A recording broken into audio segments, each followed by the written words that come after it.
you win your trophies at the practice, right? You just collect them at competition. और उसमें जो इस तरह के पॉइंट्स थे लाइक जो मुझे लग रहा था कि पास थे में और जो केबी के टेक्स्ट बुक में नहीं थे.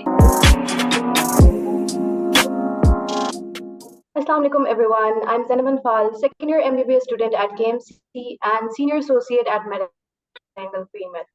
We are excited to welcome you all to the next episode of our series, Decoding the MDCAT. In this episode, we will particularly be diving into the specifics of MDCAT and KPK, discussing the different resources and tips and strategies to ace the MDCAT. With me, I have my co-host, Anam Tahir. Hi everyone, welcome back to the Pre-Med podcast, and my name is Anam Tahir Hashmi. I'm currently a second year MBBS student at Dow Medical College, and I'm a pre-med intern at Medangal, Pakistan.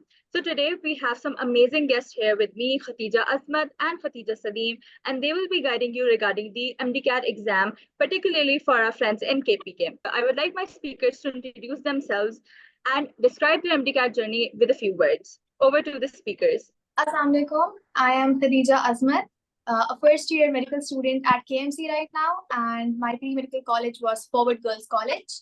I'm the graduate of 2020. Actually, sorry, I'm not a graduate. I'm just a student of 2022, batch 2022 of Forward Girls College, and I'm a fresher. Assalamualaikum. I'm Khadija Salim. I'm an MS1 student at Khyber Medical College. I gave my MDCAT 2023, and my pre-med college was Quaid-e-Azam group of colleges, and I am a repeater.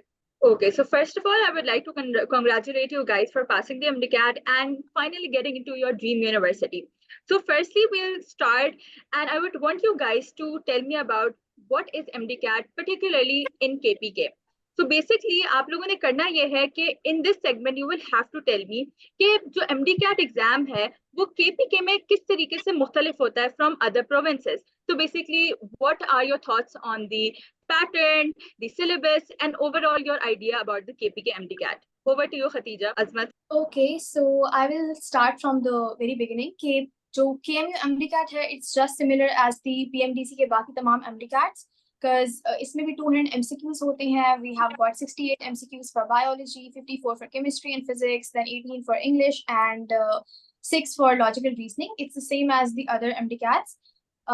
इसमें I think personally जो KMU MDCAT में जो difference होता है, that is according to the methodology, because I guess हर एक MDCAT जितनी भी authority जो conduct करती हैं उन्होंने अपना एक custom and traditional kind of papers बनाए हुए होते हैं.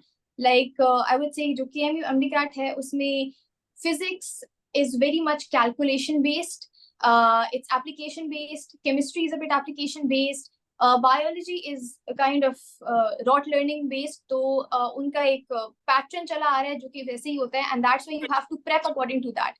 उसी हिसाब से आपने अपनी prep करनी होती है. Okay, so Khadija Salim, would you like to add something to it? आप क्या कहती हैं इस बारे में? Yes, just like Khadija said, KMU के जो एग्जाम्स होते हैं ना तो like they mostly from past papers, और इस तरह होता है ना कि लाइक बायोलॉजी तो मोस्टली बुक लाइन्स ही आती हैं इनकी, और इनकी लाइक एक स्पेसिफिक नंबर ऑफ एमसीक्यूज है वो मतलब ओवर द इयर्स रिपीट होती हैं. KMU का यही पैटर्न है कि वो ज्यादातर पास्ट पेपर से जो है एमसीक्यू जो है तो वो लेकर आता है. और उसके अलावा हमारे पास जो फिजिक्स होती है ना तो KMU की ये वो है कि ये फीचर है कि ज्यादातर उसमें न्यूमेरिकल्स होते हैं. फिजिक्स में ज्यादातर न्यूमेरिकल्स होते हैं. इससे पहले हमारे पास जो ईटा था तो वो ज्यादातर कंसेप्चुअल जो पॉइंट्स थे वो करता था, लेकिन KMU हमारे पास न्यूमेरिकल ज्यादा होते हैं. तो ये एक distribution feature. Okay, amazing. So सबसे पहले जो I can say a summary from what both of Khadija said is that past papers are your key to success. तो पास्ट पेपर्स ऑथेंटिक जगह से करना है, and past papers have to be done in every circumstances. So my next question to you guys is that what are the changes in the 2024 pattern? क्या फर्क है पहले के सालों में और अब के सालों में जो आपने बहुत ज्यादा फील किया है, you would like to discuss? तो खतीजा सलीम, आप इस पे कुछ कहना चाहेंगी? जी, मैं यही कहना चाहूंगी कि मतलब KMU का जो लाइक एक पैटर्न चला आ रहा है ना अभी तक, तो आई थिंक ये 2024 में भी यही रिपीट करेंगे, क्योंकि KMU का यही वो है कि लाइक ये मतलब ओवर द इयर्स जो एमसीक्यूज आते हैं ना तो वो ये एक स्पेसिफिक पैटर्न से चलते हैं, और बस पास्ट पेपर्स को खोल के लाइक जो भी इनका मतलब इनको एमसीक्यू नजर आए तो वो लाइक ये लोग उठा लेते हैं और टेस्ट में रख देते हैं. हमारा जो 2023 का जो MDCAT टेस्ट हुआ था ना तो उसमें ये था कि लाइक इस तरह भी एमसीक्यूज थे जो लिटरली कोर्स में थे ही नहीं. लाइक MDCAT जो सिलेबस था ना तो उसमें थे ही नहीं, और फिर भी इन लोगों ने पास्ट पेपर से उठा कर दिए थे. तो like I think past papers like उन पर बहुत ज्यादा फोकस करना चाहिए, like for KMU I think this would be the best. 100% agreed. So Khatija Azmat, what are your thoughts on that? अच्छा, मैंने पर्सनली ये फील किया था कि because we are the students of 2023 और हमने 2 MD-CATs दिए in the same year because of the whole scandal thing. मेरा पर्सनली ये ख्याल है कि जो ईटा अथॉरिटी ने कंडक्ट कराया था MD-CAT, it was completely according to what I was expecting, क्योंकि मैंने जितने पास पेपर्स देखे थे एंड ईटा की तरफ से जो भी कंडक्शन हुई थी टेस्ट की, वो ऐसे ही थी कि physics contain completely numericals, chemistry और बायो में कुछ बातें ऐसी थी जो कि बुक के टेबल्स के अंदर से इवन आई नहीं थी, which I was completely expecting because everybody told us कि बुक को आपने फुली एक तरह से रट लेना है। You have to build concept as well, लेकिन आपको बुक की तमाम बुकिश बातें आनी चाहिए because when you are in medicine तो आपको थोड़ी आपकी मेमोरी अच्छी होनी चाहिए। वेदर यू से कि इट्स कंप्लीटली अबाउट कॉन्सेप्ट, लेकिन आपकी मेमोरी भी अच्छी होनी चाहिए, दे जज योर मेमोरी एज वेल। लेकिन मेरे ख्याल से जो KMU MD-CAT था, which was the second MD-CAT that we gave in the same year, it was somewhat like, I felt it was somewhat like Sasabni, क्योंकि उसमें फिजिक्स के न्यूमेरिकल बेस्ड MCQ थोड़े कम थे, physics was more conceptual and it was not calculation based and time consuming in that way, लेकिन वो time consuming थी in this way कि आपने कॉन्सेप्ट को समझना था। And second thing I felt was कि KMU MD-CAT में we had a lot of MCQs from federal book, तो I studied federal book throughout my 2 years of college as well and उसके बाद MD-CAT के लिए भी, तो I think it was not difficult for me, but for some students they found के वो 5-6 MCQs ऐसे थे जो कि हमारे कोर्स में थे ही, they were not out of our book, our textbook of KPK, it was out of federal book, so I think this. Okay, so like with that question I would also ask you briefly कि अगर out of syllabus कोई भी सवाल आ जाए, so how did you tackle it? Both of you Khadija, if you could add to that, कि how did you tackle it at that moment? Khadija, would you like to speak first or do I? Okay, I'll start. तो मुझे अभी तक जितना याद है bio के MCQs, because they were for federal book, they were not new to me. मैंने वो आराम से कर लिए थे, they were not time consuming for me at all.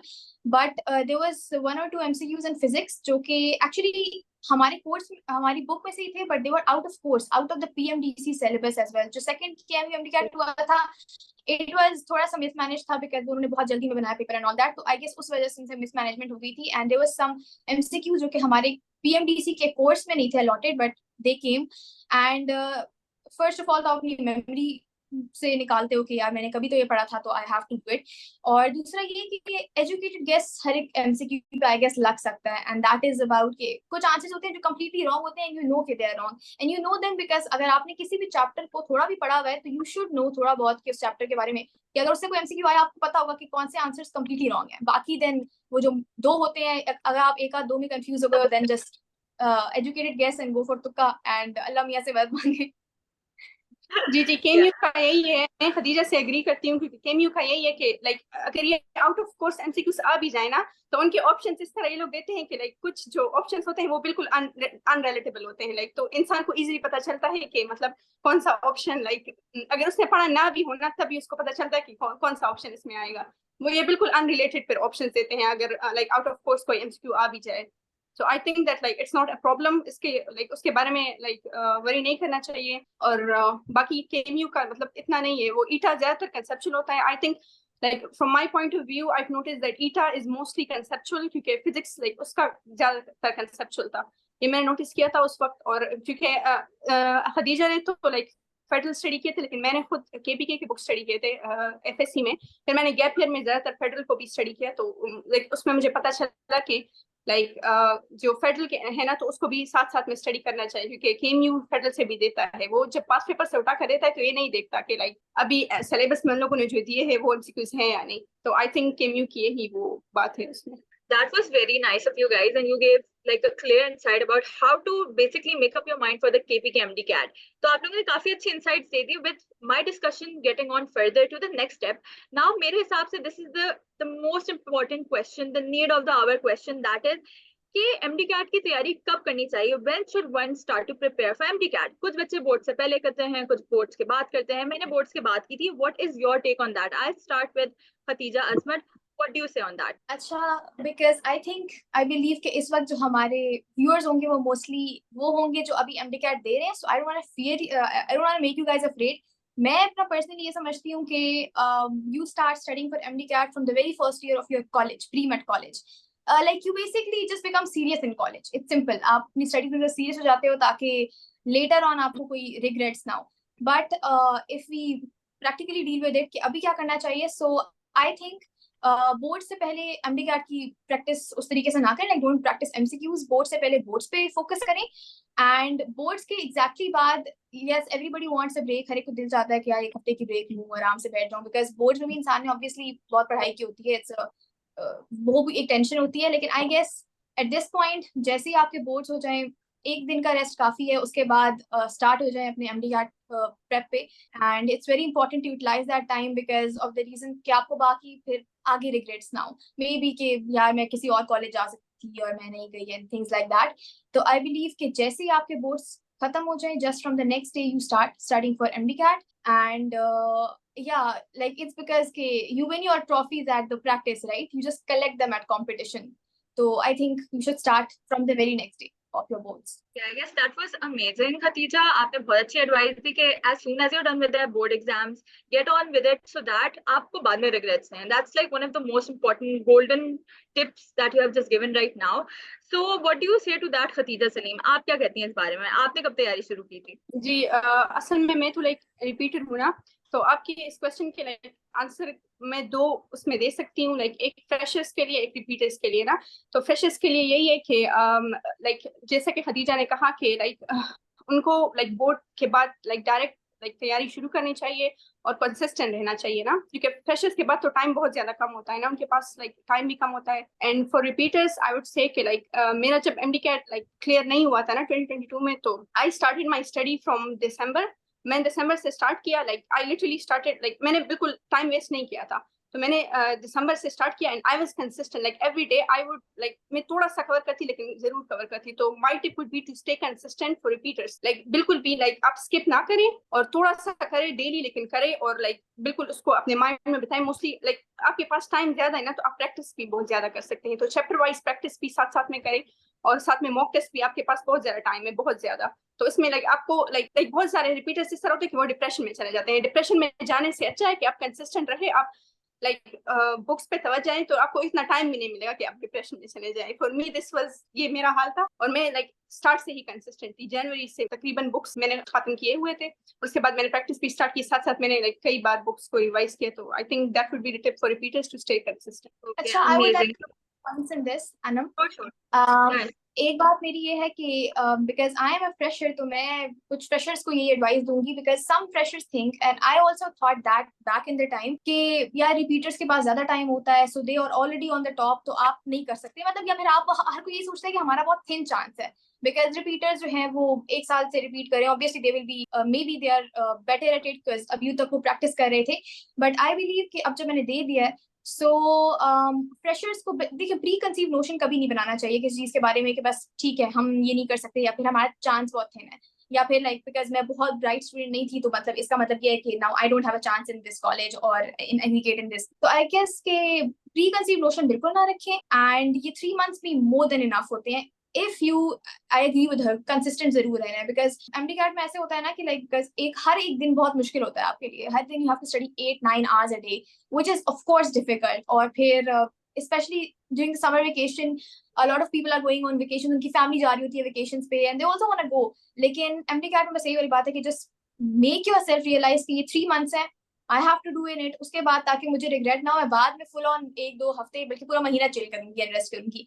सो एक तो ये बात है, एंड लाइक फ्रेशर्स के लिए बात बिल्कुल वो है कि प्लीज ऐसे नहीं सोचें कि you can not do it. Freshers क्योंकि रिपीटर्स की जहाँ पे ये उनके पास एडवांटेज है कि उनका 1 साल गैप ईयर था, you also have an advantage कि आपने सेकंड ईयर बिल्कुल अभी किया है, एंड बिलीव मी MDCAT की जो सेकंड ईयर की when you start prep, second year के लिए स्पेशली ऑर्गेनिक केमिस्ट्री के चैप्टर्स हो गए या फिजिक्स के चैप्टर्स हो गए, वो आपको बहुत अच्छे आते होते हैं, वो आपको फुली याद होते हैं अभी से। So basically you have to prep for the first year, और उसके बाद सेकंड ईयर को आप 1 आध महीना भी दो तो आराम से हो जाता है।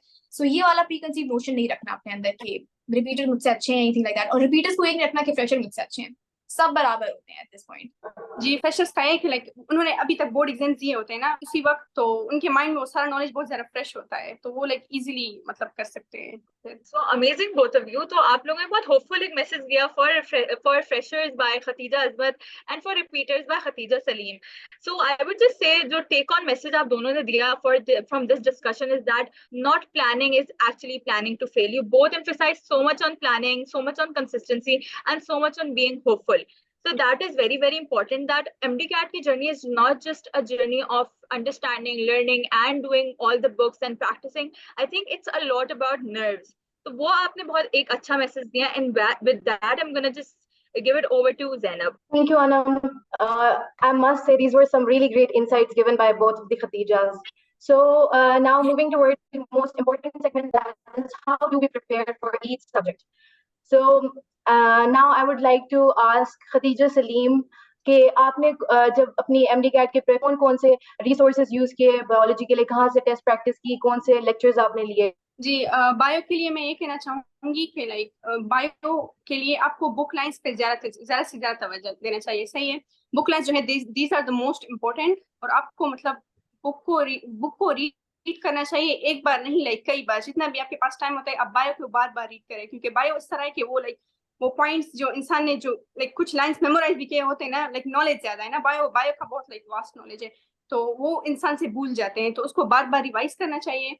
And I think like bio के लिए सबसे पहले आप केपीके टेक्स्ट बुक पर सबसे ज्यादा फोकस किया करें। अगर आप केएमयू एमडीकैट दे रहे हैं तो KPK text book, bio text books must be your first priority. सही है, उसके बाद लाइक आप उसको एक बार नहीं लेकिन कई बार रीड करें, और खासकर वो जो टिडबिट वगैरह, वो जो टेबल्स वगैरह होते हैं उस पर ज्यादा से ज्यादा तवज्जो देनी चाहिए, कि मतलब मोस्टली वो एमसीक्यू टिडबिट से ही देते हैं, लाइक आई नोटिस दिस, और यही लाइक उनका वो है ना केएमयू का। और उसके बाद जब आप लाइक सारा रीडिंग लाइक एक चैप्टर फॉर एग्जांपल आपने रीड कर लिया, सही है, तो उसकी चैप्टर वाइज प्रैक्टिस करें, साथ साथ में चैप्टर वाइज प्रैक्टिस करें, यही मैंने भी किया था। और उसके बाद हमारे पास जो है तो फेडरल है, फेडरल बायो जो है ना, तो उसके बाद फेडरल बायो लाइक को रीड दे दें एक बार नहीं, लाइक अगर आपके पास ज्यादा टाइम हो तो फेडरल बायो में जो लाइक ऐसे पॉइंट्स थे जो केपीके टेक्स्ट बुक में नहीं है, जो या जो न्यू है ना, तो उस पर ज्यादा फोकस करें, उसको हाईलाइट करें, उसके बार बार लाइक करें, क्योंकि फेडरल में लाइक नॉलेज ज्यादा है ना बायो में, मैंने नोटिस किया है as compare to KPK text book, federal जो बायो टेक्स्ट बुक है उसमें लाइक नॉलेज ज्यादा है, तो लाइक उसमें आप लाइक हाईलाइटिंग करें, और उसमें भी जो टिडबिट होते हैं ना, तो वो those are the most important, उसको आप बार बार लाइक रीड किया करें। और एक बात ये है कि जब आप लाइक एक पैराग्राफ रीड कर लेना बायो में लाइक, तो उसको आप लाइक अपने हेड में एक बार रिवाइज कर लें, सही है, उसमें रिवाइज करके उसमें इसमें आपने कौन से इंपॉर्टेंट पॉइंट्स पढ़ लिए अभी, और लाइक फिर जो टॉपिक वाइज, अगर टॉपिक वाइज नहीं तो चैप्टर वाइज प्रैक्टिस जरूर किया करें, mock test specially for like मैंने गैप ईयर में सारा मेडेंगल से प्रैक्टिस किया था, तो मैं लाइक वो स्मार्ट टॉपिक्स में यूज करती थी for chapter wise MCQs, and those are the best, like मुझे सारा लाइक मुझे एक्सप्लेनेशन भी मिल जाती थी ना, तो उसको फिर मैं बुक में साथ साथ में लिखती जाती थी, और आई think that help me a lot. और आई थिंक लाइक बायो के लिए सबसे ज्यादा practice, that's all. Oh, that's great. I can totally relate to you क्योंकि when I did my preps तो मैंने obviously KMU MDCAT तो नहीं दिया, ETA दिए, but what I did was I studied my own KPK textbook along with federal textbook, और उसके बाद I used to practice MCQs from Medangal Pre-Med, and that was enough. Okay, so moving on, moving towards chemistry. So Khatija Azmat, you know, मतलब हर कोई जो है organic chemistry से बहुत डरता है कि यार इन reactions उसको किस तरह याद करें, so what were your strategies to remember those reactions? अच्छा, for chemistry I would say ना कि yeah, you were saying organic chemistry is a horror, and especially in MDCAT, क्योंकि वाकई वो एक तो वो like in the paper आपको structures draw करने पड़ते हैं कभी कभार for calculating कि यार ये polarity होगी इस liquid में या नहीं होगी, and उसके वजह से इसका boiling point effect होगा या नहीं होगा, even उसके लिए during the paper you have to draw structures. So उसके लिए one thing is कि first of all तो consistent practice. You should know how to draw structures. You should know कि ये nomenclature किस तरीके से है, because a lot of times वो आपको compound structure बना के देते, just give you the name, and अगर आपने उस name के according structure ही गलत draw किया तो आपका वो जो आपने boiling point निकालना है या whatever आपने निकालना है वो गलत ही निकलेगा. So first of all organic chemistry के लिए शुरू से you have to practice a lot, and secondly organic chemistry के reactions are very volatile.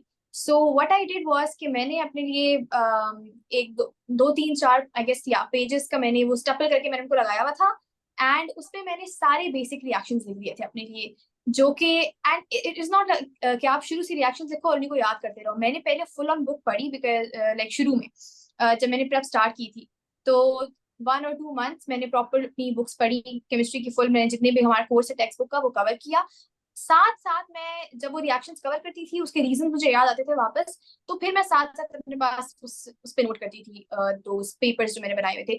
तो ऐसा नहीं है कि जस्ट डायरेक्टली उन पेपर्स पे स्टार्ट हो जाए, क्योंकि अगर आपको उनके पीछे का कॉन्सेप्ट नहीं पता तो you can not modify those reactions according to the situation later on in the MCQs. तो अपनी टेक्स्ट बुक पे पहले फोकस करें एंड उसके साथ साथ अपने लिए कोई ऐसी फ्लो शीट बनाएं, कोई ऐसा फ्लो चार्ट बनाएं जिसपे आप अपने पास रिएक्शन वगैरह नोट कर रहे हैं। एंड लेटर ऑन वो रिएक्शंस की शीट है जो कि आपने बिल्कुल लास्ट डे पे देखनी है प्रेप के लिए, because at that time you can't open the book. तो उस वक्त जो है वो इनको देखना है, बट उससे पहले तक you should know the concept behind all those reactions and you should know how to modify those reactions according to the situation. तो मेरे ख्याल से तो ये करना चाहिए कि अपने साथ साथ अपनी टेक्स्ट बुक पढ़ें एंड साथ साथ ये फ्लो शीट वगैरह जरूर बनाएं, because at the last day अगर फ्लो शीट नहीं होगी तो कुछ समझ नहीं आएगा कि मैं कहाँ से ओपन करूँ, क्या करूँ एंड कहाँ से खोलूँ। उसके अलावा second thing I would like to add is कि अगेन क्योंकि ईटा और केएमएमडी का थोड़े से डिफरेंट थे, आई डोंट नो कि इस साल कौन सी अथॉरिटी कंडक्ट कर रही है, बट मैंने जो ईटा में स्पेसिफिक बात नोट की थी वो ये थी कि ईटा वालों को बहुत शौक है बहुत स्पेसिफिक होके एमसीक्यूज देने का। Even in bio just like she said tidbit से देते हैं, इवन डायग्राम से देते हैं। In chemistry also one question from the 7 crystal systems ये आया था कि बुक के अंदर एक टेबल बनी हुई थी जिस टेबल के अंदर एग्जांपल्स थी कुछ क्रिस्टल स्ट्रक्चर्स की, एंड वो उन्होंने दे दी थी। वो मैंने गलत किया था एमसीक्यू क्योंकि मुझे नहीं आता था, क्योंकि मैंने इतना ज्यादा डिटेल नहीं पढ़ी थी। बट आई गेस कि अगर ईटा हो या ये केएमयू कैट हो, उनको बहुत शौक है स्पेसिफिक क्वेश्चंस देने का। वो बहुत बुक के अंदर से भी क्वेश्चंस देते हैं। Just like I said, they just want you कि आप ये बुक्स रट लो, आपको कॉन्सेप्ट तो आता हो लेकिन आपकी मेमोरी बहुत अच्छी हो। तो अगर टाइम है तो ये जरूर करें, और अगर टाइम नहीं है, जस्ट लाइक अगर अभी तैयारी बिल्कुल स्टार्ट की है, तो देन आई वुड से कि एक आध दो एमसीक्यूज के लिए इतनी वरी मत करें कि अपने बाकी मेन टॉपिक्स को छोड़ दें, like the horror organic chemistry और these very important chapters like first year में जितने भी इंपॉर्टेंट चैप्टर्स थे। So yeah, I guess for chemistry it's that for every reaction make a flow sheet and do it from your book। और federal की book को ज्यादा देखने की जरूरत नहीं है इन केमिस्ट्री, मैंने देखी थी लेकिन इतना कुछ खास केमिस्ट्री में नहीं आता फेडरल की बुक से। Thank you, Khatija. That were some really great tips. और I must say कि you have to memorize these reactions. तो अगर आप revise करना चाह रहे हो easily और आप चाह रहे हो कि मैं text book से go through दोबारा ना करूँ, तो you can use Madangal Pre-Med review guides ताकि आप उन reactions को quickly से revise कर लो। और regarding chemistry, Khadija Salim, do you want to add anything? जी, केमिस्ट्री के लिए मैं ये कहना चाहूंगी कि लाइक जिस तरह मैंने प्रिपेयर किया था वो इस तरह था कि सबसे पहले तो लाइक केपी के text book, that's your first priority for even for chemistry. और केमिस्ट्री के लिए लाइक आई थिंक जो फर्स्ट ईयर जो केमिस्ट्री है ना, like the last chapters thermochemistry, electrochemistry, वो उससे लाइक एमसीक्यूज मोस्टली कंसेप्चुअल आते हैं, सही है। तो लाइक उसको अगर आप उसके कंसेप्ट को समझे, क्योंकि ज्यादातर लोगों को उसकी समझ नहीं आती, लाइक लोग उस पर लेक्चर्स देखते हैं एंड ऑल दैट। सो मैंने उस पर कोई लेक्चर नहीं देखा था। उसमें लाइक इस तरह कुछ पॉइंट्स है ना, लाइक अगर आप उसको लाइक समझ लेना तो उसी से एमसीक्यूज आते हैं। वो फर्स्ट ईयर जो केमिस्ट्री है मोस्टली कंसेप्चुअल आती है, और उसके बाद जो सेकंड ईयर है तो उसमें लाइक ऑर्गेनिक और इनऑर्गेनिक लाइक 2 पोर्शंस है ना। तो ऑर्गेनिक के लिए मैंने ज्यादातर लाइक अपने शॉर्ट नोट्स बनाए थे, और उसमें लाइक आई नो फ्रेशर्स के पास लाइक ज्यादा टाइम नहीं होता, they can use other notes too. Even Madangal learning list were really helpful, I use them myself. और उसके अलावा जो लाइक ऑर्गेनिक पोर्शन है तो उसकी लाइक जो रिएक्शन कंडीशंस है फॉर एग्जांपल, तो उससे एमसीक्यूज आते हैं ज्यादातर। और जो मतलब रिएक्शन से उससे भी आते हैं, like which type of catalyst was used, and ये वो किस तरह के एमसीक्यूज आते हैं ऑर्गेनिक से। और जो इनऑर्गेनिक है आई थिंक दैट्स मोस्टली रटा बेस्ड, उसमें लाइक ट्रेंड्स होते हैं ना वगैरह, periodic table, electronegativity trends and all that. तो उसमें अगर लाइक कुछ इस तरह एमसीक्यूज आते हैं कि लाइक अगर कुछ एनोमलीज हो, ट्रेंड में कहीं पर एनोमली हो, तो वो ज्यादातर आते हैं। इस टाइप के एमसीक्यूज आते हैं इनऑर्गेनिक से। उसमें लाइक आपको जो एबनॉर्मेलिटीज है ना, उससे एमसीक्यूज आएंगे फॉर डिफरेंट कंपाउंड्स। तो आई थिंक केमिस्ट्री के लिए मैंने इस तरह किया था कि मैंने केबी के टेक्स्ट बुक ज्यादातर पढ़ी थी, मतलब मोस्टली। और फेडरल का ये है कि फेडरल केमिस्ट्री मैंने 1-2 बार रीड की, और उसमें जो इस तरह के पॉइंट्स थे लाइक जो मुझे लग रहा था कि ये आ सकते हैं एमसीक्यूज में, और जो केबी के टेक्स्ट बुक में नहीं थे, तो उसको मैंने लाइक सेपरेटली एक रजिस्टर पे इस तरह नोट किया। लाइक क्योंकि केमिस्ट्री जो फेडरल की थी वो थोड़ी मतलब लेंथी थी ना, तो उसको मैंने नोट किया उन पॉइंट्स को ऑन रजिस्टर, और उसको मैं रिवाइज करती जाती थी लाइक आफ्टर अ वीक, और like once in a week और ट्वाइस इन अ वीक। तो इस तरह मुझे याद हो गए, सही है। तो फेडरल केमिस्ट्री भी इस तरह मेरी कवर हो गई, और साथ साथ में केपी के तो मैं कर ही रही थी।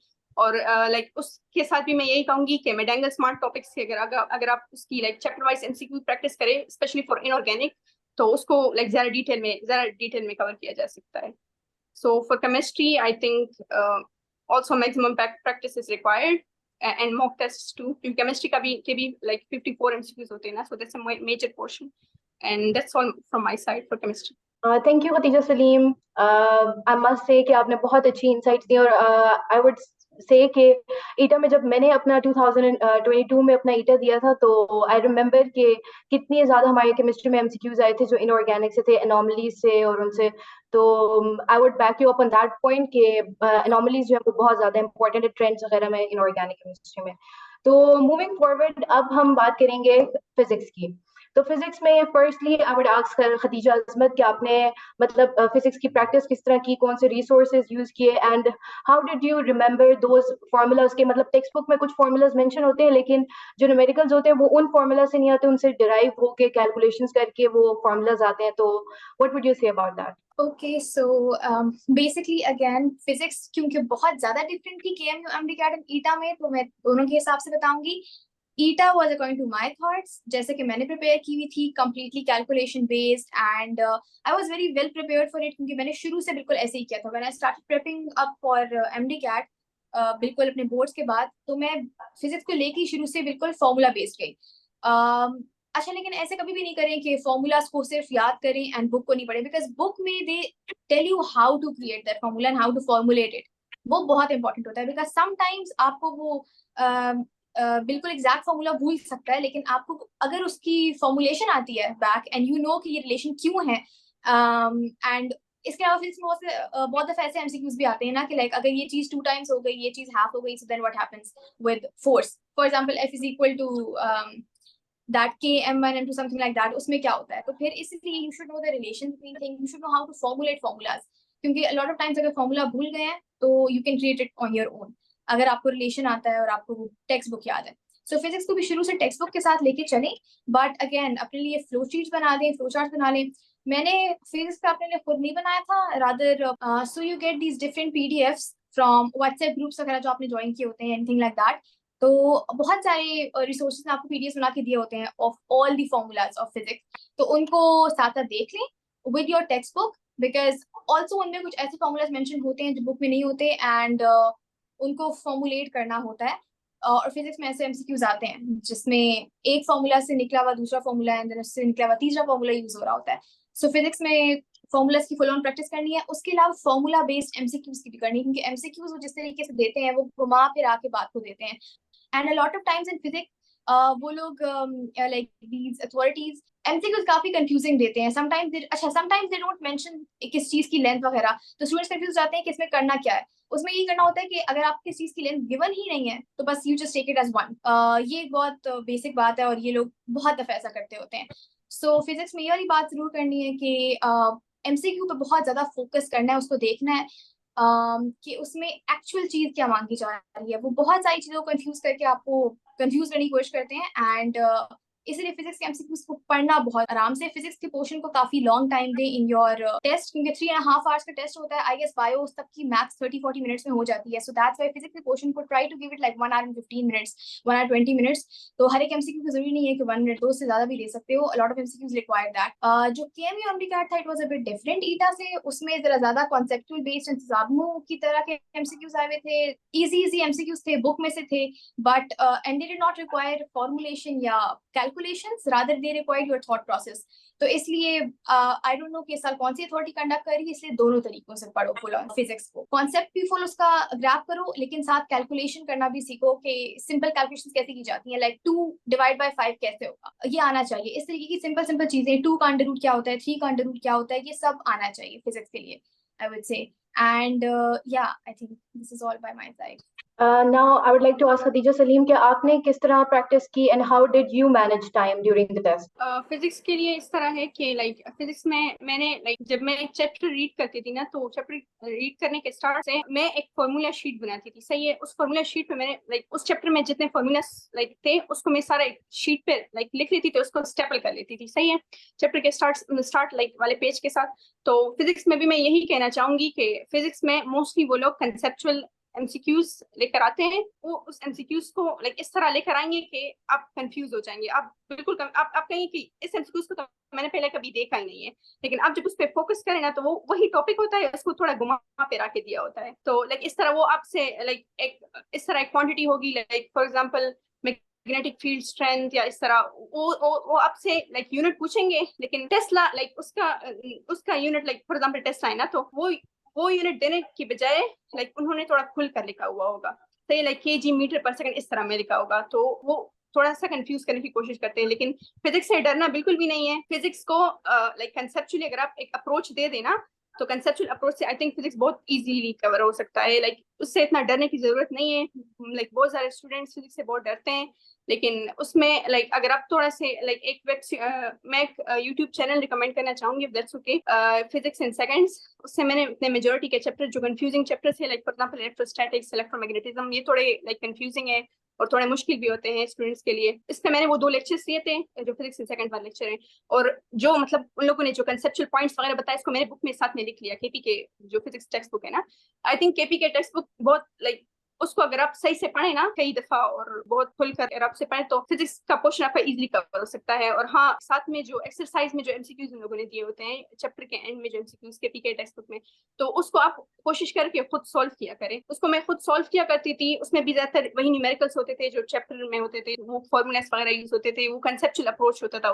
वो सारे MCQs जो होते हैं ना तो उन लोगों ने कंसेप्चुअल दिए होते हैं, तो उसको आप कोशिश करके खुद सॉल्व किया करें एक्सरसाइज MCQs को। और साथ में फिजिक्स के लिए भी मैं यही रिकमेंड करूंगी कि मैक्सिमम प्रैक्टिस के साथ साथ आप चैप्टर वाइज उसके साथ प्रैक्टिस किया करें ना, तो वो इजीली कवर हो सकता है फिजिक्स। इस तरह फिजिक्स के लिए भी फॉर्मूलास वगैरह, और आप अगर फॉर एग्जांपल एक न्यूमेरिकल आ जाए, आप पहले कोशिश करें कि आप उसको खुद you have to solve it in your head first. अगर ज्यादा मुश्किल है तो नहीं हो सकता, क्योंकि एमडीकेट में टाइम का भी वो लिमिट होता है ना, तो हर एक न्यूमेरिकल को अगर आप खुलकर लिखेंगे साथ में यूनिट्स तो मतलब मुश्किल हो जाता है। तो try to solve it in your head first. अगर नहीं हो सकता, मतलब कैलकुलेशन ज्यादा है, तो फिर उसको आप रफली लिख सकते हैं साइड पे। तो for physics to save time, try to maximise your practice and try to कोशिश करें कि फॉर्मूलास को बार बार रिवाइज किया करें। तो I think for physics a conceptual approach would be best. Yes, so the point I was wanting to add was कि consistent practice is too much important in physics, and especially every day physics के MCQs every day practice करें। Sunday test जितने भी resources वगैरह के होते हैं, I guess वो आमतौर पे व्हाट्सएप ग्रुप वगैरह ज्वाइन किया होता है लोगों ने, उसमें आ रहे होते हैं, सबके PDFs आ रहे होते हैं। तो मैक्सिमम MCQs प्रैक्टिस करने की कोशिश करें, बिकॉज हर एक MCQ में ना जो भी जिस टीचर ने बनाया होता है उन्होंने कुछ ना कुछ उसमें कंफ्यूजन क्रिएट की होती है, एंड जितना ज्यादा आप MCQ सॉल्व करेंगे वो कंफ्यूजन बेस्ड, उतना ज्यादा आप कीन होते जाएंगे MCQs के लिए। तो then in each and every MCQ you will try to find वो पॉइंट्स कि जहाँ पे वो पॉइंट हो कि जिसकी वजह से पूरे के पूरे MCQ का आंसर ही चेंज हो जाए। So yeah, in physics, consistent practice, every day MCQ solving is too much necessary. सिर्फ ये नहीं है कि बस फॉर्मूला आ गया तो MCQ सॉल्व हो जाएगा, नहीं, हर एक MCQ से डिफरेंट होता है, and they have these pin points जहाँ पे पूरा का पूरा आंसर इस वजह से चेंज हो रहा होता है। सो या फिजिक्स में consistent practice is very important. Secondly, a lot of MCQs ऐसे होते हैं कि जिसमें इंसान फंस जाता है, नहीं आ रहा होता उससे आगे। तो रिमेंबर, फिजिक्स में educated guess works like magic. Educated guess physics में आराम से लग सकता है। कुछ चीजों के आंसर ऐसे होते हैं कि वो उन्होंने ऑप्शंस में दिया होगा 2, 0.2, 200 and 2000, अब वो 200, 2000 हो ही नहीं सकते उस चीज के answer if you logically think.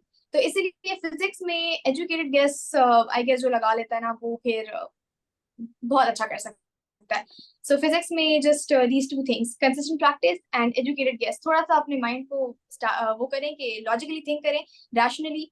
तो कुछ ऑप्शंस कंप्लीटली रॉन्ग होती हैं इन कैलकुलेशन बेस्ड MCQs, तो इसलिए उसमें इतना कैलकुलेट करने की जरूरत नहीं पड़ती। पेपर पे आराम से माइंड में करें, माइंड से पता चल जाएगा कि कौन सा आंसर रॉन्ग है और कौन सा कंप्लीटली बिल्कुल ब्लंडर है। सो या Thank you, Khatija Azmat and Khatija Salim, for these elaborate tips and strategies on physics. Now, Khatija Salim, can you please give us some quick tips on how we can prepare for English for MDCAT? Okay, for English, I would recommend कि आप सबसे पहले, for example, English का लोगों को grammar portion ज्यादातर मतलब मुश्किल लगता है ना, तो I think if you watch some lectures and on English, वो जो रूल्स होते हैं, जो ग्रामर लाइक कुछ रूल्स हैं, उन रूल्स को अगर आप समझ लेना तो वो MCQs आपको खुद ब खुद आएंगे। ये नहीं है कि मतलब आप बस गेस लगाएं और खुद से करें। वो रूल्स अगर आप पहले समझ लेना तो उसके बाद MCQ प्रैक्टिस बहुत इजी होती है। मैंने यही गलती की थी, मैं यही अपनी गलती दोहराऊंगी कि मैंने ये गलती की थी कि मैंने रूल्स को नहीं पढ़ा था, सही है। मैंने डायरेक्ट इंग्लिश की प्रैक्टिस की थी। मैं सोचती थी कि how difficult can it be English, it will be so easy. तो मैं गेस करती थी और फिर मेरे गलत हो जाते थे ना ड्यूरिंग प्रैक्टिस। तो फिर मैंने जब रूल्स के लिए मैंने कुछ मतलब यूट्यूब के कुछ लेक्चर्स देखे फॉर केपी के। I would recommend sir Naseer Abbas lectures, YouTube में पर अवेलेबल है वो। एंड ऑल्सो प्रैक्टिस में साथ साथ करती थी फ्रॉम मेडेंगल में। जब मैं अपने जो मेजर पोर्शन जब मैं कवर करती थी ना मेजर सब्जेक्ट्स, तो at the end of the day I would give an hour to English में मैं वो रूल्स जो मैंने यूट्यूब से पढ़े हुए होते थे ना, उसको मैं एक सेपरेट रजिस्टर में इस तरह लिख लेती थी और उसको मैं रिवाइज करती थी। At the end of the day I would give an hour to English. और जब रूल्स को मैं रिवाइज करती तो उसी के रिलेटेड मैं एमसीक्यूज सॉल्व करती थी। For example for subject verb agreement, उसके साथ उसके कुछ रूल्स है ना, तो उसको अगर आप थॉरली पढ़ें, बार बार रिवाइज करें, तो आपको याद हो जाते हैं, सही है। जब एमसीक्यू उससे रिलेटेड आता है तो खुद ब खुद वो सारे रूल्स आपके दिमाग में आ जाते हैं कि फिर आप कहते हैं कि कौन सा रूल्स के साथ लगेगा। तो जो रूल उस पर अप्लाई होता है ना, तो वो जब आप अप्लाई करते हैं तो खुद ब खुद इजिली वो एमसीक्यू सॉल्व हो जाता है। तो English, take it easy. English के बारे में उस पर इतना सर खपाने की जरूरत नहीं है, and just learn the rules and practice for English. That's all I'd like to say. Okay, thank you so much, Khatija Salim. Now, Khatija Azmat, can you please tell us कि ETA और KMU MDCAT में logical reasoning के किस type के questions आते हैं और उसको आप किस तरह टैकल करते हो और उसकी प्रिपरेशन आपने किस तरह की? अच्छा, लॉजिकल रीजनिंग में ये है ना कि मैं यही कहूंगी इट्स वेरी सिंपल। जो लॉजिकल रीजनिंग की बुक्स है ना, रेफरेंस बुक्स जिसमें वो प्रैक्टिस एमसीक्यूज होते हैं, they are so difficult, honestly telling, they are not even logical lot of times. वो बहुत ही ज्यादा डिफिकल्ट होते हैं, लेकिन जो एक्चुअल पेपर आता है logical reasoning is a piece of cake, बहुत ज्यादा इजी होती है। एक आध एमसीक्यू ऐसा होता है जो बहुत डिफिकल्ट होता है, बट वो इस किस्म का होता है कि वो होता ही डिफिकल्ट है, मतलब वो किसी को फिर नहीं आ रहा होता। तो लॉजिकल रीजनिंग तो आई वुड से बिल्कुल भी टेंशन ना लें। लॉजिकल रीजनिंग तो बहुत इजी और बहुत लॉजिकल होती है आमतौर पे। अच्छा, इन लॉजिकल रीजनिंग जो ईटा था उसमें ज्यादातर वैसे एमसीक्यूज आए थे जैसे हर पास पेपर में आए और जैसे मैंने सोचा था कि आएंगे और जैसे मैंने सनी टेस्ट में दिए थे। I did not practice for it, मतलब अलग से पास पेपर, लेकिन मैंने वही जो सनी टेस्ट वगैरह दिए हुए थे उसमें जैसे आते थे वही वो कुछ नंबर्स को आपस में इधर उधर कर दिया और एक सिचुएशन क्रिएट कर दी और सिचुएशन के हिसाब से दे जस्ट आस्क कि आप क्या करेंगे। लेकिन केएमयू एमडीकैट में ऐसा था कि कुछ रिडल्स भी आई हुई थी। सो बेसिकली जो लोग ये रिडल्स वगैरह देखते हैं ना, एंड ये उर्दू पॉइंट पता नहीं कौन कौन सी रिडल्स जो बचपन में हम पढ़ते थे, तो वो रिडल्स अगर आपको आती है तो केएमयू एमडीकैट में तो वैसे भी हो सकता है। देयर वाज वन एमसीक्यू के which month of the year have 28 days and I was dumb, तो मैंने उसको किया 1 month and that's February, but that was basically all months and this is the riddle जो हम बचपन से करते आ रहे हैं। तो या इसलिए मैं कहूंगी कि एमडीकैट के लिए प्रिपेयर करते हुए बहुत भी ज्यादा बुक्स में मत घूमते, थोड़ा स्ट्रीट स्मार्ट भी होना चाहिए बंदे को। तो इसलिए उसको जो है वो पुरानी वो रिडल्स और पता नहीं कौन कौन से जोक्स याद हो। केएमयू एमडीकैट ने ये किया था, उन्होंने रिडल दी थी, लेकिन ईटा ने जो है अगेन अपना वही वाला कस्टम मेंटेन रखा था। एक एमसीक्यू जो है वो डिजिट्स वगैरह पे आएगा, एक किसी और चीज पे आएगा, एक कंडीशंस पे आएगा एंड ऑल दैट।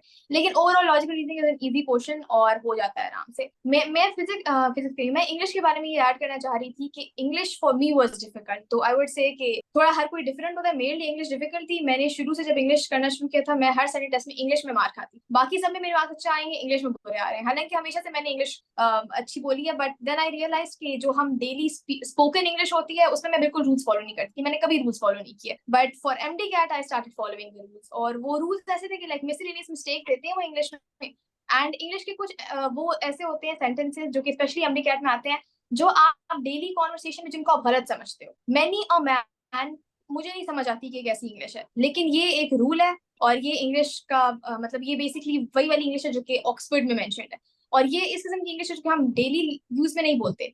लेकिन इसके लिए मैंने रूल्स देखे और मुझे रूल्स देखने पड़े थे। तो दोस्त पीपल जो कि मेरी तरह बहुत ओवर कॉन्फिडेंट होते हैं अपनी स्पोकन इंग्लिश पे, उनको थोड़ा चाहिए कि वो एमडीकैट के लिए कम से कम इंग्लिश के रूल्स देख लें। I just like to add that point. And I would like to add into this as well कि अब इंग्लिश के लिए ना ज्यादा रिसोर्सेज वगैरह अवेलेबल नहीं है, अगर होंगे भी तो सही तो मोटी मोटी बुक्स होंगी और मतलब वो इतनी बोरिंग होती हैं कि आप गो थ्रू नहीं करना चाहते उनसे।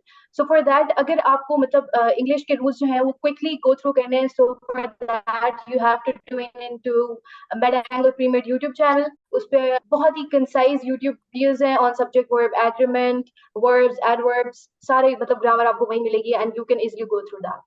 अब ये हमारे पास सब सेगमेंट कवर हो गया। Khadija Azmat and Khadija Saleem, both of you gave really good suggestions and I hope कि ये सारे MDCAT aspirants के लिए helpful हो।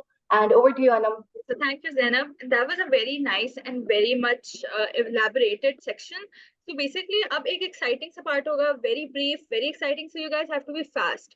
ठीक है? So I'll be basically asking you 3 questions in a rapid fire and you have to answer them in a single line. सही है? तो are you guys ready? सही है. So I let's just believe start.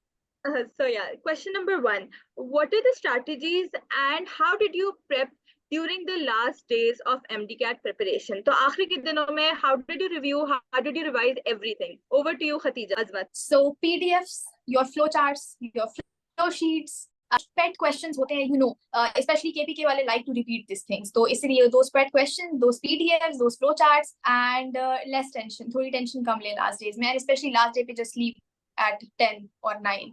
Just don't take tension. So yeah, I would say कि हो जाता है. सही है. Khatija Salim, what do you say in a single line? आपने कैसे रिवाइज किया जल्दी से last days में? I would say go through your own notes, stress free, मतलब and have plenty of sleep. Drink, eat and drink healthy, क्योंकि इस वक्त आप कोई भी वो बर्दाश्त नहीं कर सकते. आप हेल्थ पे बिल्कुल भी compromise ना किया करें. Have plenty of sleep. Wake up early in the morning. Have a good night's sleep. And review all your notes, review all the resources, especially Medangle learning lists. I did do them in my last days and they really helped me go through all the physics formulas and बिल्कुल relax रहें. MDCAT कोई भी बला नहीं है, easily cover हो सकती है और easily आप ace कर सकते हैं. Just and हाँ, self confidence, बिल्कुल भी अपने आप को doubt नहीं करना. And yes, that's it from my side. Okay, so last days में मैंने भी यही किया था. My holy grail was Medangle pre-med. So that's all I used. मैंने सिर्फ past papers किए थे and I was going through just the past papers and that's your way to go. So second rapid fire question है, what is your take on stress management? आप लोगों ने अपने stress को, which is because you know MDCAT is a game of nerves. How did you tackle your stress during the last days? So Khatija Salim, would you like to say something in a line? To tackle stress, I think at the end of the day, आप अपना एक limit रखें और at the end of the day, for example, after 10, close all your books. In the last days, I'm talking about the last days, close the books and relax करें, spend some time with your family और बिल्कुल stress free environment. आपने बिल्कुल relax रहना है. Self doubt नहीं करना खुद पे. ये नहीं कहना कि I can't do this and अब मैं मुझसे नहीं हो सकता, मेरे पास time कम है, मैंने ये नहीं किया, मैंने वो नहीं किया. आप उस पे focus ना करें. जो आपने किया है, that's more than enough. Focus mind में बार-बार revise करें. Or even in my last days, I used to go to YouTube. I used to watch cartoons. I used to relax myself. So I think relaxation is more than necessary for MDCAT. Okay, Khatija Azmat, what would you say on that? I would say I was not a very efficient manager of tension. मैंने तो बिल्कुल भी tension manage नहीं की थी. Tackle मैंने कोई नहीं की थी. मैं तो tension में ही थी. तो especially the second KMU MDCAT में हम तो unfortunately वो batch है जिसके 2 MDCATs हुए थे. तो at that time I was cursing everyone and everything. तो मैं तो कुछ खास स्ट्रेस मैनेजमेंट नहीं की थी, बट आई गेस आपको जरूर फिर भी ये कार्टून्स तो खैर मैं नहीं देखती थी, लेकिन इंस्टाग्राम स्क्रॉल कर लिया, सिबलिंग्स से जाके बैठी. Siblings are your unpaid therapist. तो सिबलिंग्स के साथ जरूर जाके बैठी, फैमिली के साथ बैठी, अपने कुछ फ्रेंड्स को कॉल करने, कोई पुराने फ्रेंड जो किसी और फील्ड में या उसी फील्ड में है. तो या just do this and try to cope with it. वैसे हो नहीं पाता आमतौर पे. It's easy to say, it's difficult to do, लेकिन try to give yourself these small treats by doing this time के जी इसने मैंने पढ़ना है, फिर मैंने 5 मिनट जो है जाके इंस्टाग्राम देखना है, या 5 मिनट मैंने जाके यूट्यूब पे कोई शॉर्ट वीडियो देखनी है. तो या I think this is how you tackle that. Both Khatijas really summarized this really nicely. कि stress को आपने सर पे सवार नहीं करना. Although MDCAT is a very important part and the most essential of your pre-med journey, but don't take it to your heart. Relax and आराम से करें. You'll eventually succeed. So the third question is a bit on the deeper side. So what would you do? What one thing would you like to change if you were to prepare for MDCAT again? So Khatija Salim, आप इस पे क्या बोलेंगी? The one thing that I would like to change is eradicating self-doubt. मैं खुद पे बहुत ज़्यादा मेरा doubt है ना. मैं सोचती थी I don't think I can ace this. I haven't done this part. I haven't this even despite my repeat year, there were some parts I hadn't covered and I was like, oh, I didn't do this. I didn't do that. तो उसके बारे में मैं ये कहना चाहूंगी कि खुद पे डाउट ना करें. Self confidence is a must. I would give this tip. Self confidence बिल्कुल भी आखिरी दिन तक आपने सेल्फ कॉन्फिडेंट रहना है. और मेरा ये था कि जो रिकंडक्ट वाला टेस्ट था, तो उसमें मैं आई was so relaxed. I was worried that मैं क्यों इतनी रिलैक्स हूँ. मुझे इतना रिलैक्स नहीं होना चाहिए. मेरा कल टेस्ट है और मैं इतनी रिलैक्स हूँ. It's the most important day of my life. तो मैं इतनी रिलैक्स थी. हालांकि डाउट मेरा बहुत ज्यादा था, लेकिन मैं रिलैक्स थी, बिल्कुल रिलैक्स माइंड के साथ मैंने जब टेस्ट दिया। तो I think relaxation is also very important, क्योंकि जितना मैं स्ट्रेस लेती हूँ, जितना आप स्ट्रेस लेते हैं तो आपको कॉन्सेप्ट भूल जाते हैं ना। बहुत ज्यादा स्ट्रेस में, बहुत जल्दी में, आपके तक टाइम नहीं है, no like I have to like cover these MCQs. मैंने 1 घंटे पहले टेस्ट किया था जो रिकंडक्ट वाला था। तो I think that was because of stress free. मैं स्ट्रेस में नहीं थी, I was so relaxed. So you have to be stress free, you have to be self confident, आपको खुद पे डाउट नहीं होना चाहिए। and yes, that's the main tip that I would give. Khatija Asmat, what would you say on that? I would like to say, first of all, though, I would never like to give MDCAT again. Secondly, अगर हम सोचते भी हैं कि I won't give it, तो मेरे ख्याल से मैं अपना sleep pattern जरा थोड़ा अच्छा रखती, because मैं MDCAT में मैंने अपने sleep pattern को बहुत खराब किया था और बिल्कुल भी disciplined life नहीं थी मेरी MDCAT में। तो I guess मैं अपने sleep pattern को थोड़ा सा change करना चाहूंगी कि I should have slept more. I should have पहले the first MDCAT से पहले मैं रात को सो गई थी आराम से, क्योंकि I had this thing in mind कि कल से मैं फ्री हूँ और मुझे बहुत खुशी हो रही थी उस बात की। फिर उसके बाद कुछ अनफॉर्चुनेट मोमेंट्स आ गए और मैं बहुत ज्यादा, वो 1-2 महीने जो मेरे री MDCAT के थे वो बहुत ज्यादा बुरे थे, because I did not have that in my mind कि मैं दोबारा कभी दूंगी MDCAT। लेकिन सेकंड MDCAT में फिर मैं रात को नहीं सोई थी। I slept I guess at 2 for second MDCAT, because उसमें मेरी प्रिपरेशन जरा वीक थी, क्योंकि मैंने बिल्कुल छोड़ा हुआ था पढ़ाई को 1-2 महीने तक। आई वाज जस्ट डूइंग दुआएं कि बस बाकी लोग निकल जाएंगे एंड हमारा काम ठीक से हो जाएगा, लेकिन वो नहीं हो पाया था एंड दोबारा MDCAT देना पड़ा था। मैं रात को लेट सोई थी एंड इसकी वजह से आई गेस KMU MDCAT में मेरा 1 मार्क है रिड्यूस हुआ था। But what I think is कि KMU MDCAT में मुझे इंप्रूव करने चाहिए थे अपने marks, because KMU MDCAT personally was more easy than ETEA. लेकिन मैंने उसमें मार्क्स लूज इसलिए किए थे, 1 मार्क लूज, बिकॉज मैं ऑनेस्टली मुझे नींद आ रही थी टेस्ट के दौरान। तो आई गेस कि I would like to, if I would have change one thing, I would change my sleep pattern, और मुझे सोना चाहिए था। सो या, लास्ट डे पे जरूर सोएं please, that's all. I can totally relate to that, Khatija, that I did not sleep as well. So please, you guys, you have to sleep for sure, because a fresh mind is better than one that is just stale and you're just done for life. So Yeah. make sure you guys sleep in time. So with that being said, we conclude our podcast, and I would like to thank Khatija Salim and Khatija Asmat to give us this precious time of yours, and you guys gave us one of the best insights and the best tips that one could ask for the KPK MDCAT. And I'm pretty sure that anyone who is listening to this right now would be hopeful and would get the courage to move forward and to achieve your dreams. So basically, I would conclude by saying that do not lose hope and just keep on working towards your goal, and inshallah you will achieve it. So yeah, thank you. And Zainab, would you like to give some closing statements?